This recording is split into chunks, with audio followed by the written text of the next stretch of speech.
A couple of weeks ago, Venerable Sangye Kadro sent around this, I don't know what you call it. Anyway, this internet joke, visual joke. It is a meme. Oh, okay. Okay. Anyway, what you have here is Sparky is sitting looking very, very dejected and bent over. And the text says, after listening to Linda, his human, for 12 days while in quarantine, as she complained for hours on end, Sparky realized he was not cut out to be an emotional support dog.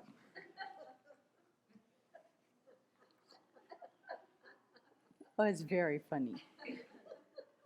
And it happened to arrive just about the time that Venerable Simke and I were preparing to do the Unitarian Universalist Church class on Monday night, doing the chapter from Taming the Mind on complaining.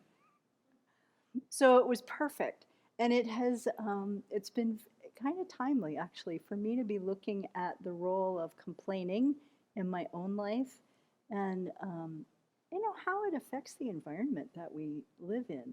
So I joked online in the class that people who are cooped up together and living with the same people week after week after week, you get a tiny flavor of what the training is like in community. You're living with the same people, you're working with the same people, you're eating with the same people, you're all in the same space, you want new people, but you've got the same people. What do? We complain. We complain. So it's worth looking at. I'm glad to be reacquainted with this because it's an issue. In Taming the Mind, Venerable says, what constitutes complaining? One dictionary defines it as an expression of pain, dissatisfaction, or resentment. She says, I would add that it's a statement of dislike, blame, or judgment that we whine about repeatedly. So it's an expression of being unhappy with a situation, right? We can kind of agree on that. And it's so much a part of our culture. It's so much a part of how we communicate that we don't even notice that we're complaining. And I mean, that I say our culture, maybe I think all cultures actually, maybe it's just human, but then the cats complain. So maybe just beings, anybody that is unhappy and is able to express that discontent is capable of and habituated to complaining. I found 33 synonyms to the word complaining.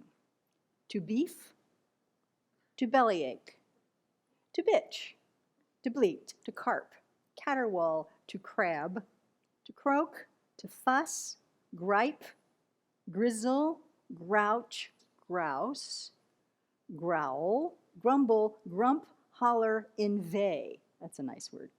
Invade against things. Keen, kick, kvetch.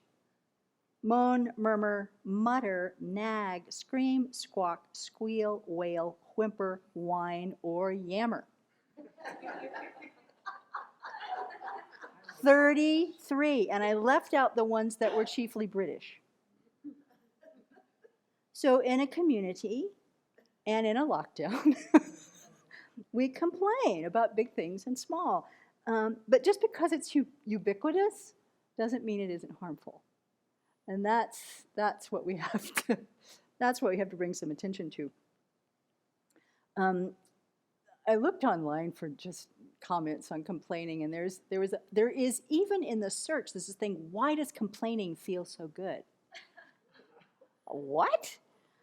But one woman's answer I thought was really great. She says, complaining stems from perpetual pain, and perpetuates pain. Pain can either be soothed or eliminated. Elimination takes a great deal of commitment and effort, but we can temporarily soothe with complaint. So we may have the illusion that it feels good because we're having this kind of temporary relief or release or something.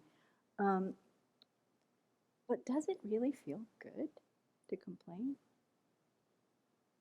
No. So maybe we feel validated, or somebody hears us, or some people talk about it being a bonding experience, and I think we do use complaining as a bonding experience. a lot, really. We can all gang up together. But what's the flavor of our mind when we're doing that? No. What's the flavor of the air? It's like an unreleased, I mean, it's like an instantly released bad smell. Suddenly, you just go, ugh. Who wants to be around this?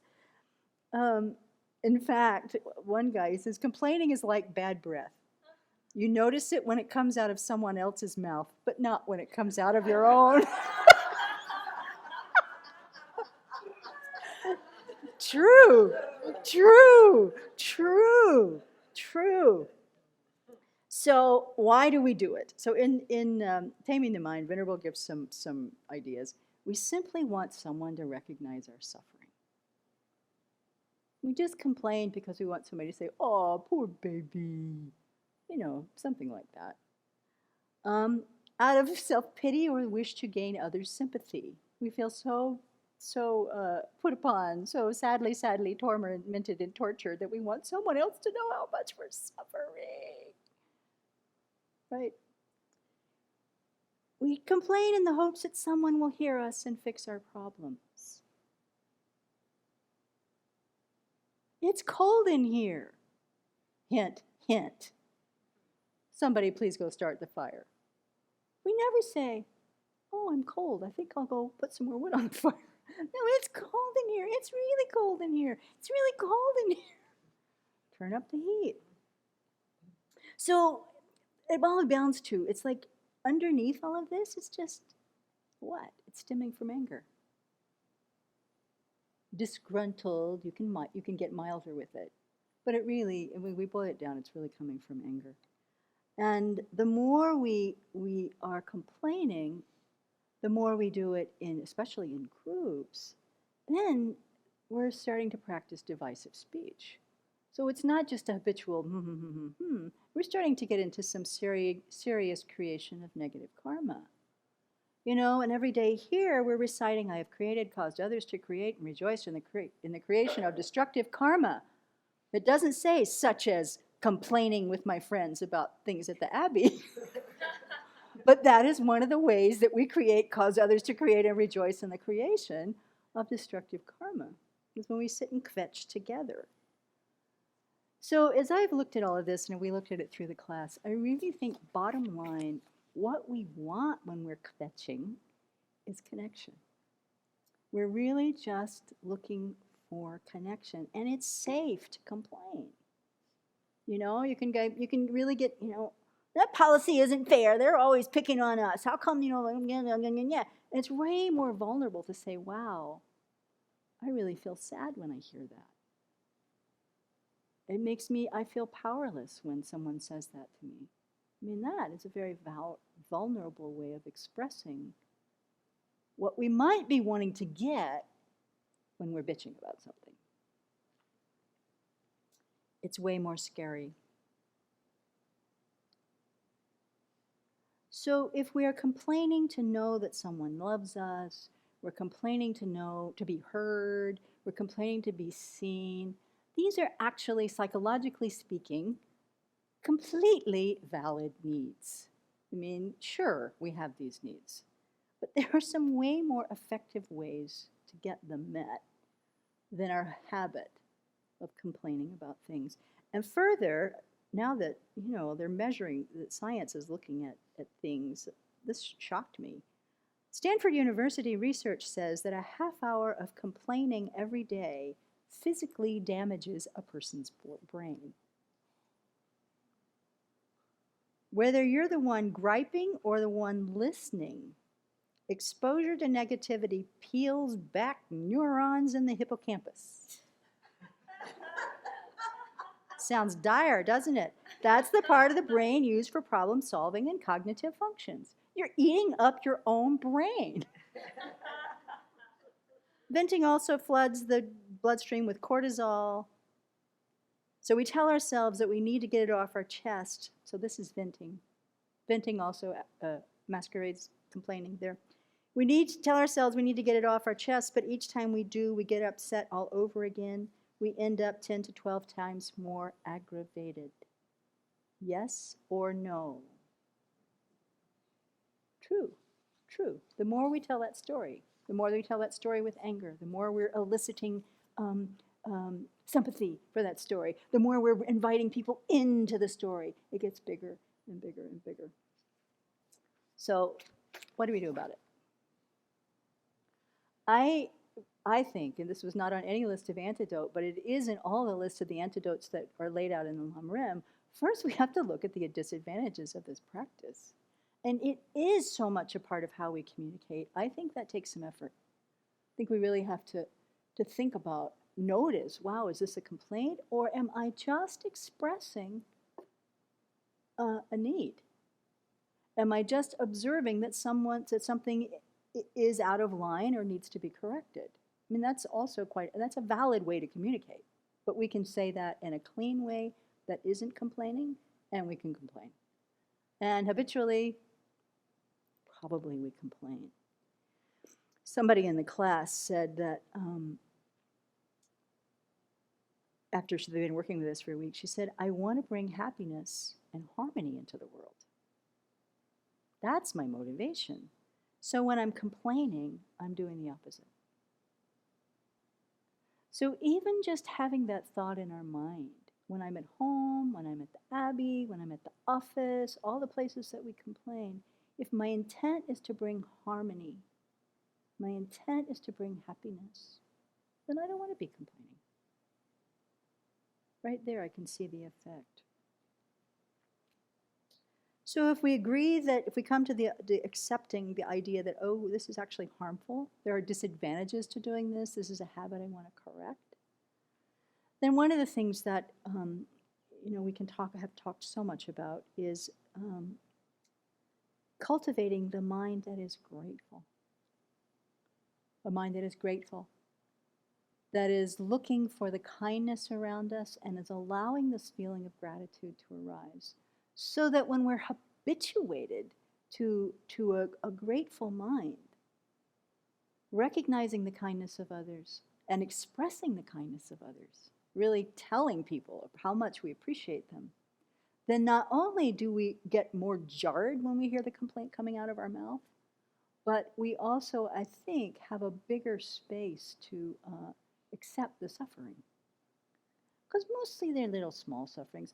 There are huge sufferings too. I mean, we can complain about the situation of the world's in right now, and there's a lot of good reasons for it. But then we go to the very famous and old, reliable, and so helpful Shantideva quote, if we remember it: if I can do something about this, why be upset? Just do it. If I can't do something about this, why be upset? There's nothing to be done, including no point in complaining about it. Just drop it. So that's another antidote to bring to mind. We can cultivate compassion for the person who is complaining or for our own complaint. That person who harmed us is trying to be happy. They don't want to suffer. I'm trying to be happy. I don't want to suffer. The more I'm complaining, the more I'm suffering. Bring compassion to all parts of that picture, and it opens our mind a little bit.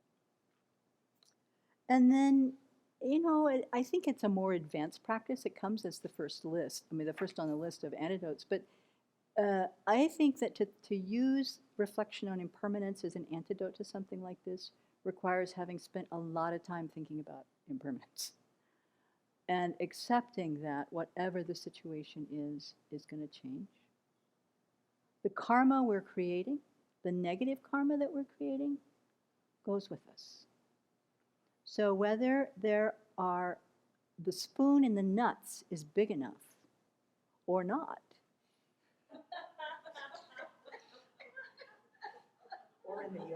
or the yogurt, will not affect our future life, really. Unless we start to complain about the size of the spoon and the nuts. Then we're carrying that thing with us, like for always. So then thirdly, someone told a story last night, if we can recognize this and then start to laugh, this is really not something to be too upset about. Then the air smells way better, and everyone involved gets free from that tension. And maybe we change our habit so that we communicate in a way that really is coming from our genuine heart and our genuine wish to connect, and that we then get that need met in a way that serves us rather than one that shrinks our brain.